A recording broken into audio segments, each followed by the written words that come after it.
bandages and flowers. It's a random start to my morning.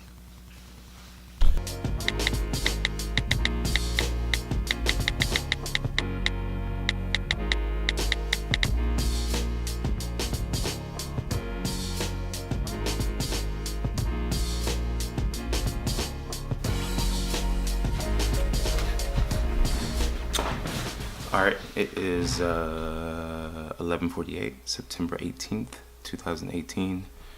Courtney and I are headed to the school and then to the doctor. When I started this video, I was typing that today was going to be a comprehensive visit, but I'm not really sure if it's going to be that type of visit today. Maybe just a general checkup. These things are hard to keep up with, I don't know.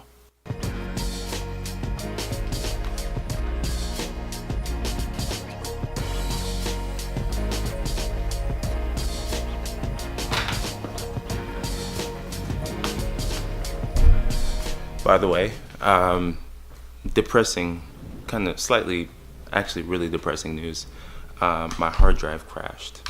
And what's depressing about that is all the footage I've had, I think I had up until, some 2015, some 2016 footage, and all of 2017, and all of 2018 footage completely gone. Like, the only hope I have is to send it to some kind of data center where the chances of them recovering information from the disk are slim to none. And so as much as I want to like cry and get emotional about it, I'm just letting it go, accepting what has happened, and just starting from scratch.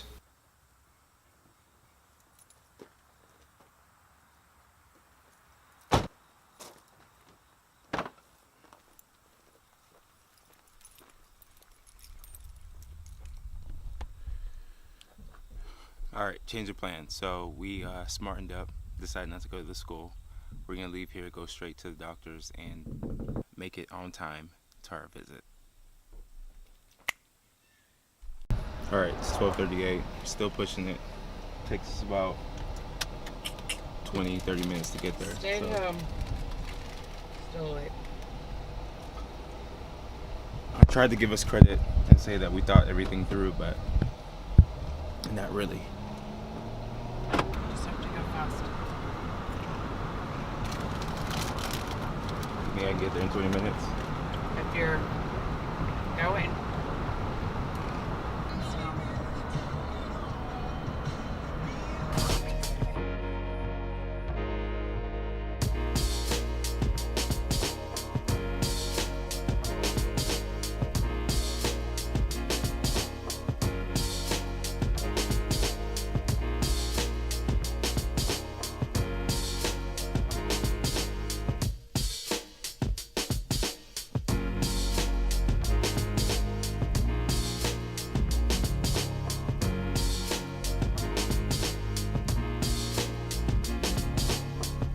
Let me out at this door.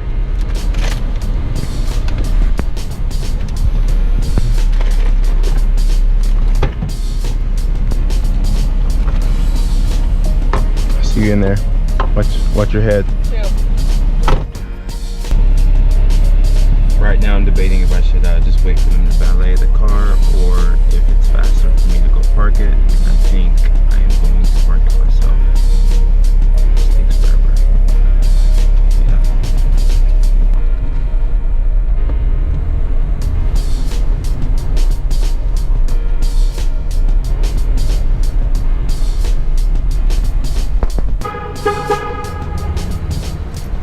Alright, car's parked. It's way easier to park it yourself, just because you don't have to go downstairs, give them your ticket, wait for them to go get your car. You don't do any of that.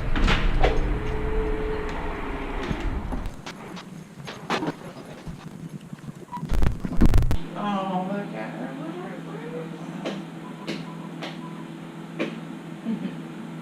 I have the dresser, so I'm just looking at that. Oh, that's good. Have you started buying diapers and wipes? No, but we've only got a little bit. But we got a bunch of gifts. So far, so good. I'll give you an update when everything's done. I just didn't want the camera to beep in the room, and she's like,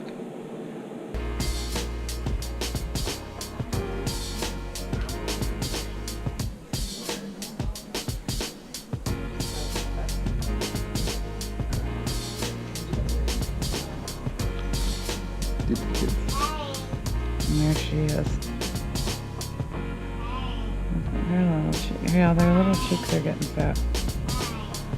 They look more alike here, don't they? Mm-hmm.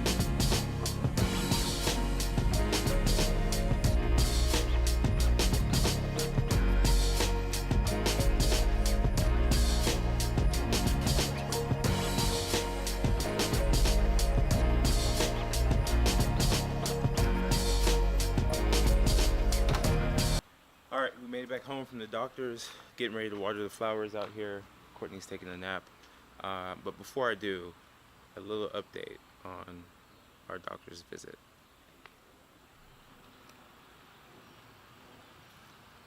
All right, so this was our fourth, I think, comprehensive growth chart analysis thing they do for the babies. I'm not really good at these things, but I feel like every time I go to the doctor, I get smarter. However, there is one area that I was a little confused on, and that had to do with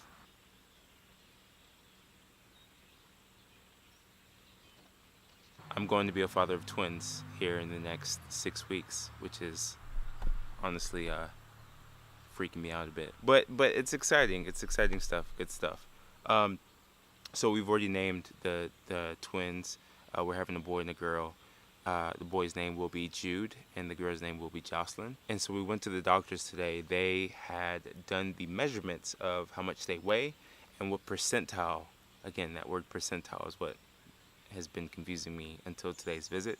What percentile they are. So Jude is 3 pounds 8 ounces, roughly 3.5 pounds, and he is in the 86th percentile. He's in the 82nd percentile.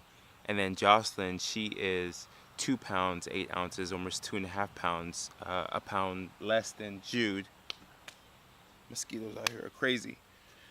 And she's in the 6th percentile.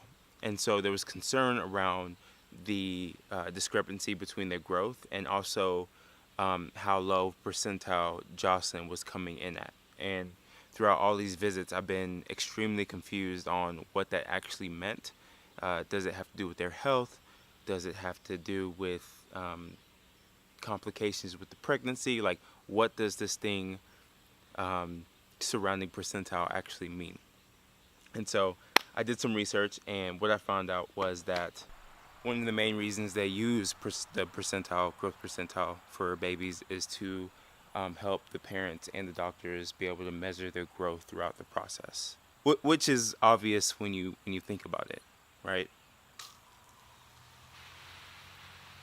The other thing they use it for is to compare the babies across the United States or across the world. And so one of the articles I was reading said you want to see the percentile as if you had 100 babies in a room, all healthy, all the same age, obviously there's going to be a variation when it comes to their size and their shape. And so if you had 100 babies in the room, the 50th percentile just means that that's the perfect size for the average baby. And then anything lower than the 50th percentile would mean that the baby is coming in smaller than the average baby, and anything above the 50 percentile would mean the baby's coming in larger. So in our case, Jude is above average and Jocelyn's below average, and obviously that was something to be concerned about for Courtney and I because we didn't know what that actually meant. But after today's visit, what I learned was that I think the only concern that we have when it comes to the discrepancy between Jude's growth and Jocelyn's growth is just that the date that they're expected to deliver them might be too early for Joss. And so that is the only thing we're monitoring. Other than that, Jocelyn is looking very healthy, so is Jude, and we have about 6 weeks left, which means that we have about 6 weeks left of doctor's visits before the babies are in our hands.